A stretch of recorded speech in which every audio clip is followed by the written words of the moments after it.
मैया की, बोले यमुना मैया की, बोले सरयू मैया की।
बिहारी लाल की। नारद जी कह रहे हैं वृंदावन तो ऐसा है। हाँ, सुररसे त्वमेव धन्योषि मद्भाग्येन समागतः साधूनां दर्शनं लोके सर्वदा सर्वसिद्धिकरं परम। संत महात्माओं का जब दर्शन हो जाए ना तो महाराज समझ लो आनंद हो जाए। संत समागम हरि कथा तुलसी दुर्लभ दो सुतदारा और लक्ष्मी पापी के भी हो। धन और संपत्ति तो महाराज एक दुष्ट व्यक्ति के पास भी बहुत होता है, लेकिन भगवान की कथा और संत ब्राह्मणों का आगमन जिस घर में हो जाए समझ लो वो घर तीर्थ बन जाता है। इसलिए हे नारद जी, आज आपका आगमन हमारे यहाँ हुआ है। भक्ति महारानी कह रही है आज हम धन्य हो गए। आपकी जय हो, जय हो। जयति जयति मायाम यस्य काया धवस्ते। काया धवस्ते, कयादु का बेटा प्रहलाद माँ के गर्भ में, और आपने ऐसा ब्रह्म का उपदेश दिया जो पिता से महाराज। हाँ, भगवान की भक्ति में अगर कोई बाधक बन जाए, ऐसा परिवार वाला कोई भी हो, ऐसे परिवार वाले का एक क्षण भी उसका त्याग करने में एक क्षण भी नहीं लगाना। जाके प्रियन राम वैदेही तजिए ताई कोटि बेरी यद्यपि परम सने। तुलसीदास जी लिख रहे हैं विनय पत्रिका में, जाके प्रियन राम वैदेही तजिए ताई कोटि बेरी यद्यपि परम सने। जो भगवान से प्रेम नहीं करता हो और हमें भी भगवान से प्रेम नहीं करने देता हो, ऐसा हमारा कितना ही बड़ा मित्र हो जो भगवान की निंदा करता हो, ऐसे मित्र को भी करोड़ों शत्रु के समान त्याग देना चाहिए। तुलसीदास जी से पूछा महाराज हमारा पिता ही हमें भगवान का भजन नहीं करने देता, क्या करें बता। हमारा पति हमें भगवान का भजन नहीं करने देते, बताओ क्या करें। हमारे परिवार वाले नाते रिश्तेदार भाई बंधु हमें भगवान का भजन नहीं करने देते, बताओ क्या करें। इनका त्याग कर दे, संभव है क्या। एक पुत्र पिता का त्याग कर दे, संभव है क्या। एक पत्नी अपने पति का त्याग कर दे भगवान के चक्कर में, संभव है क्या। एक पुत्र अपनी मां का त्याग कर दे भगवान के चक्कर में, संभव है क्या। एक परिवार भाई बंधु को त्याग कर दे, ऐसा संभव है क्या। तुलसीदास जी कह रहे हैं तजो पिता प्रहलाद, प्रहलाद जी ने पिता का त्याग कर दिया। तजो पिता प्रहलाद बंधु विभीषण, विभीषण ने क्या किया, भाई का त्याग कर दिया। बोले जो नहीं है राम का वो भी नहीं है हमारे किसी काम का। जो राम का नहीं है वो कोई काम का नहीं है। हाँ, ये जो इस समय जो एक कलयुग चल रहा है ना, कलयुग, ये कलयुग में सतयुग चल रहा है। हरयुग में 4 युग चलते हैं, ये ध्यान कर लेना। सतयुग इसलिए चल रहा है क्योंकि इसी युग में देख लो भगवान राम का भव्य मंदिर का निर्माण हुआ है, और भगवान राम जी और उस कितने वर्षों से वो वनवास तो 14 वर्ष का था, लेकिन ये वनवास तो महाराज 500 वर्ष के बाद में, और हमारे ऊपर भगवान राघवेंद्र ने कृपा करी है जो अपने और जन्मभूमि में आकर के हमारे विराजमान हुए। कितनी दिव्य कृपा हमारे ऊपर, तो भगवान राम जी की दिव्य कृपा है ये। क्योंकि हम तो है ना विगत 13 वर्ष हो गए, जनवरी के महीने में राम जी के यहाँ जाते जाते कथा करते करते 13 साल हो गए। 13 अभी भी हम 13 तारीख को आए वहां से, 13 से फिर 15 से जयपुर थे, जयपुर से 22 को आए, उसके बाद में थे। तो तजो पिता प्रहलाद बंधु विभीषण और भरत महतारी के क्या त्याग कर दिया। उसने कहा अरे माँ, तेने ये जो वरदान मांगे हैं, ये वरदान मांगते समय तेरे मुंह में कीड़े नहीं पड़ गए? तेरी जीभ है ना कट के नीचे नहीं गिरी? तूने तो मेरे प्राण को मुझसे अलग कर दिया। तजो पिता प्रहलाद बंधु विभीषण भरत महतारी और मीरा ने तजो कंत। मैं तो चली वृंदावन राणा, तेरे सोए भाग जगे। राणा जी तेरे महलों में आग लगे।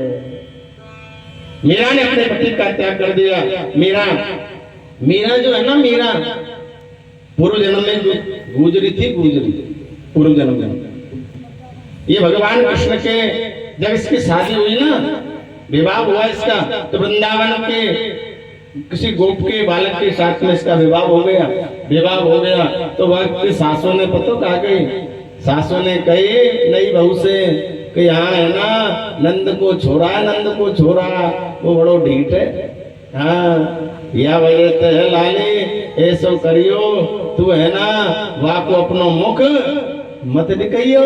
हाँ का कही, वह को अपनो मुख मत दिखाइयो। अब नई नई बहू आए ना तो जैसे सासू कहे वैसे करे।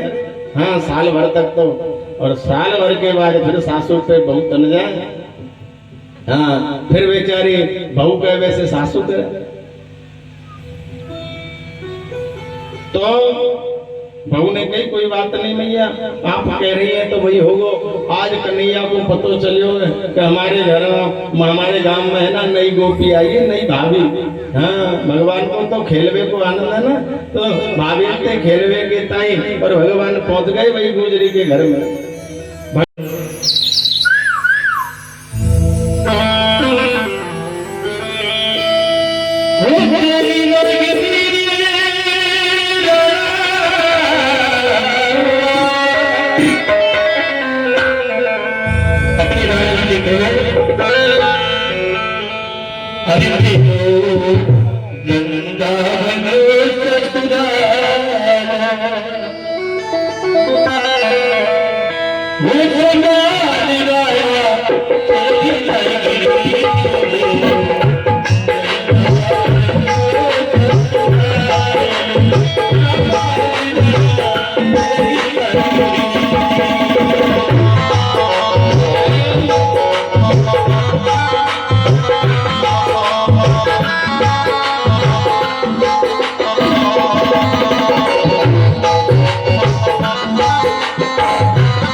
श्यामला पालिता गोप सौंदर्य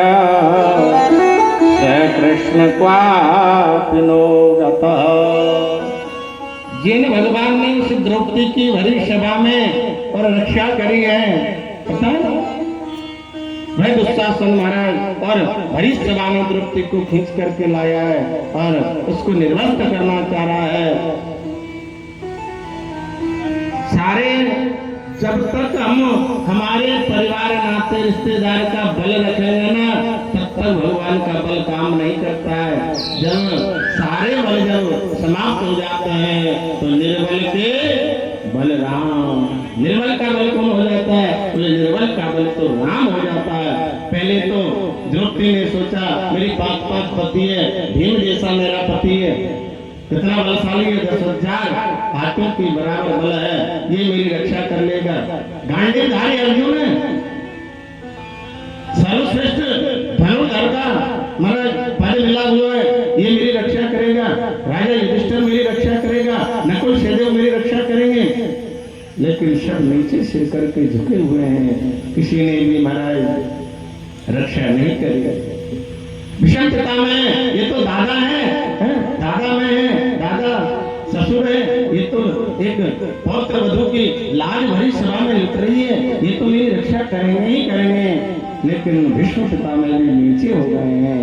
जब किसी ने महाराज लाज नहीं रखी है तो आज द्रौपदी ने भगवान को पुकारा है और भगवान ने देर नहीं लगाई। भगवान को कहते हैं कोई मुझे एक बार पुकार करके तो देखे। द्रौपदी ने देखा मेरे सारे 5 पति महाराज मुझे हार चुके हैं, ना मेरे 5 पति मेरी रक्षा कर पा रहे हैं, ना मेरे दादा ससुर मेरी रक्षा कर पा रहे हैं। दोनों हाथ महाराज ऊपर की तरफ उठा करके और गोविंद को पुकारा है, हे गिरधारी आज इस की लाज लुटी जा रही है। उसी समय भगवान ने देर नहीं लगाई है और इतनी साड़ी बढ़ाई है कि नारी बीच साड़ी है कि साड़ी बीच नारी है, और नारी ही साड़ी है कि साड़ी ही नारी है। नारद जी कह रहे हैं जिस भरी सभा में उस द्रौपदी की लाज उस श्याम सुंदर ने बचाई है, वो श्याम सुंदर कृष्ण पापी नो गता, वो श्याम सुंदर कहीं गया नहीं है। क्यों चिंता करती हो? इसलिए तुम तो भगवान की प्रिया हो, ये भक्ति महारानी, आप तो भगवान की पटरानी हो। जिस घर में आप प्रवेश कर जाती हो तो भगवान याति नीच ग्रहिष्वपि, अगर आप किसी नीच के घर में भी चली जाती हो तो भगवान उस नीच के घर में आए बिना भगवान रहते नहीं।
डमरू बजाया, वो अंडा फूट गया।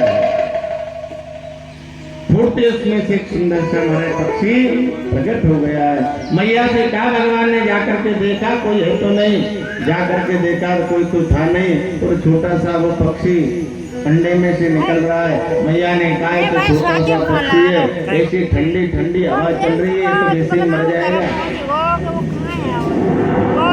भगवान ने कहा जैसे जैसे कथा चौथे दिन पहुंची है वो तोता बिल्कुल पुष्ट हो गया है, आनंद हो गया, भगवान की कथा सुन करके पुष्ट हो गया।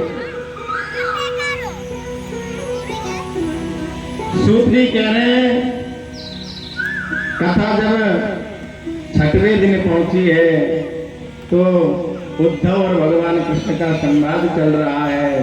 मैया को नींद लग गई। कहां तक दिन रात कथा सुन, मैया को नींद लगी है, और नींद लगी है ना तो पीछे जो तोता राम जी है उसने सोचा मैया तो सो गई, अब कहीं हरे बंद हो गया तो कथा भी बंद हो जाएगी, एक ही दिन की तो बात है। तो मैया की आवाज में तोता हरे हरे हरे कथा प्रारंभ चलती रही। जैसे ही 7 दिन हुए और कथा का विश्राम हुआ है तो भगवान ने जोर का जयकारा लगाया है, बोले वृंदावन बिहारी लाल की। जैसे जयकारा लगा मैया की नींद खुली है। मैया ने कहा प्रभु ये बताओ भगवान कृष्ण ने उद्धव से क्या कहा। भोले बाबा ने कहा अरे देवी कथा तो पूरी हो गई और तू कल की बात आज पूछ रही है? छठवें दिन की बात तो 7वें दिन पूछ रही है। अब ये बता जब तूने 7वें दिन की कथा नहीं सुनी तो 7वें दिन की कथा कौन ने सुनी है? मुझे तो लगता है इस अमर कथा की चोरी हो गई। पीछे भगवान ने मुड़ करके देखा तो तोता, हाँ भगवान भोले बाबा ने त्रिशूल उठाया, आगे आगे तोता जा रहा है, पीछे पीछे भगवान जा रहे हैं। कहाँ गए? बद्रीनाथ गए होंगे ना। बद्रीनाथ बद्रीनाथ धाम में जो माणा गांव पड़ता है, माणा गांव, वहाँ सरस्वती नदी का उद्गम है। सरस्वती नदी उसमें से प्रकट हुई तो वहाँ माणा गांव में वही व्यास जी की गुफा है। व्यास भगवान ने जितने भी वेद पुराण शास्त्र जो लिखे हैं ना वही लिखे हैं। वही पास में गणेश जी की भी गुफा है, गणेश की गुफा भी वही पास है। तो जैसे तोता उड़ करके आ रहा था, जो व्यास जी की जो पत्नी है ना बिटका देवी, वो मासिक धर्म से निवृत्त होकर के और अपने केस को सुखा रही थी। और केस को जैसी सुखा रही थी तो उस बिटका देवी को उबासी आई है। उबासी जैसी उबासी आई है, मुख खोला है। सुखदेव भगवान ने सोचा इससे बढ़िया गुफा कोई नहीं मिलेगी, तो मैया बिटका देवी के मुख में सुखदेव भगवान प्रवेश कर गए हैं। आज भगवान भोले बाबा ने धूनी लगा ली, बोले कभी तो निकलेगा, कभी तो निकलेगा। व्यास जी ने पूछा प्रभु बात क्या है? बोले आपके घर में हमारा चोर घुस गया है। व्यास जी ने पूछा कौन सी वस्तु की चोरी करी है? बोले अमर कथा की चोरी करी, अमर कथा। व्यास भगवान ने कहा बाबा भगवान तो नहीं जान रखी, हाँ जिसने अमर कथा का पान ही कर लिया है तो फिर उसको आप मारोगे कैसे? वो तो अमर की प्राप्ति कर चुका है। आज सुखदेव भगवान और मैया के घर में प्रवेश किया और इधर भोले बाबा कैलाश पर्वत पर पहुंच गए। 9 महीने हो गए लेकिन बालक जन्म नहीं ले रहा। 1 साल हो गए, 2 साल हो गए, 3 साल, ऐसे करते करते 12 वर्ष हो गए। मैया के पेट से महाराज वेद मंत्रों की ध्वनि आती है। मैया ने व्यास जी से कहा महाराज कौन हो, हमारे घर में कोई दिव्य बालक है? व्यास जी ने बालक से कहा बेटा बाहर आ जाओ। सुखदेव भगवान कह रहे हैं पिताजी बाहर तो आ जाऊंगा, लेकिन भगवान की माया बड़ी बलवती है। आते ही माया में एक जीव ये पड़ जाता है। जब तक जीव माँ के घरों में होता है वह बिल्कुल निराकार होता है, और जिसे जन्म ले लेता है वह माया के चक्कर में पड़ जाता है। इसलिए पिताजी, व्यास भगवान कह रहे हैं, बेटा मैं तुझे वचन देता हूं, तुझे कोई माया नहीं जापेगी। सुखदेव जी कह रहे हैं, पिताजी कोई व्यक्ति गुड़ खाए और दूसरे से कहे भैया गुड़ मत खाना, तो संभव है क्या? कोई व्यक्ति बीड़ी पी रहा हो, दूसरे से कहे बीड़ी मत पियो कैंसर होगी, संभव है क्या? सुखदेव भगवान करें, पिताजी आप ही भगवान की माया में बंधे हो, तो फिर मुझे माया से मुक्त कैसे कर सकते हो? अगर मायापति आकर के कहें, भगवान विष्णु आकर के मुझसे कहें कि तुझे मेरी माया नहीं व्यापेगी, तो मैं गर्भ से बाहर आ सकता हूं। आज भगवान की प्रार्थना करिए, भगवान प्रकट हुए हैं और भगवान ने आकर के सुखदेव से कहा, बेटा जा मेरी माया तुझे नहीं व्यापेगी। जैसे ही भगवान का कहना हुआ और सुखदेव का मां के गर्भ से बाहर आना हुआ, सुखदेव जन्म लेते ही और माना बिल्कुल निर्वस्त्र नागा बाबा की तरह और जंगल की ओर चले गए। पीछे पीछे व्यास से जा रहे हैं, बेटा रुक जाओ, लेकिन महाराज रुकने का नाम नहीं है। सुखदेव भगवान और जाकर के जंगल में जाकर के निर्गुण निराकार के समाधि में चले गए हैं। ऐसे सूत जी कह रहे हैं, ऐसे हमारे गुरु जी है सुखदेव भगवान, इसलिए हमने गुरु जी को याद किया है पहले, और ऐसे गुरु सुखदेव भगवान के चरणों में हम बार बार प्रणाम करते हैं। अब सूत जी ने कहा, अब आपने जो प्रश्न किए हैं ना, उन प्रश्नों का उत्तर तो मिलेगा आपको। पहला प्रश्न आपने क्या किया है? बोले महाराज धर्म क्या है? क्या है? परहित सरिस धर्म नहीं भाई, पर फेरा सम नहीं अधर्माई। दूसरे को कष्ट देने के बराबर अधर्म नहीं है और दूसरे को प्रसन्न करने के बराबर कोई धर्म नहीं है। नर सेवा ही नारायण सेवा है। हमारे शरीर से अगर हमने किसी की सेवा करी है, आपत्ति में अगर हमने किसी की मदद करी है, तो समझ लो आपने भगवान की सेवा करी। अहिंसा परमो धर्म, वेद कहता है अहिंसा परमो धर्म।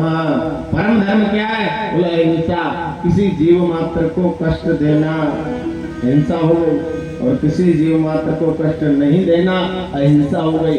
हिंसा दो प्रकार की होती है, एक तो किसी को मार देना और एक किसी को वाणी से कष्ट दे देना, ये भी हिंसा है। हमने कोई कटु वचन बोल दिए और किसी को बुरा लग गया, तो समझ लो हमने उसकी हत्या कर दी। हमारे वचनों से अगर किसी संत ब्राह्मण या किसी को भी अगर हमने अपशब्द कह दिए और उसको बुरा लग गया, तो समझ लो हमने उसकी हत्या कर दी। इसलिए बताया है, ऐसी वाणी बोलिए, ऐसी वाणी बोलिए, मन का पाप होए, ओरन को शीतल करे, आप शीतल हो। ऐसी वाणी बोलो जिससे हमें भी आनंद आ जाए और सामने सुनने वाला है ना, वो भी प्रसन्न हो जाए।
साथी लगाओ बाके प्यारी तेरी आरती गाओ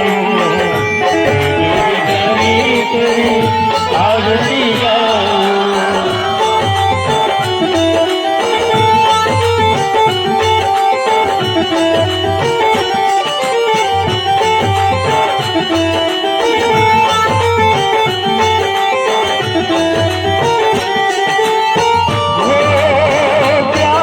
दासी जी के नाथिया भी हो नाथ जी के नाथिया भी हो दुख जीवन प्यारे साथिया भी हो दुख जीवन प्यारे साथिया भी हो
Thank you.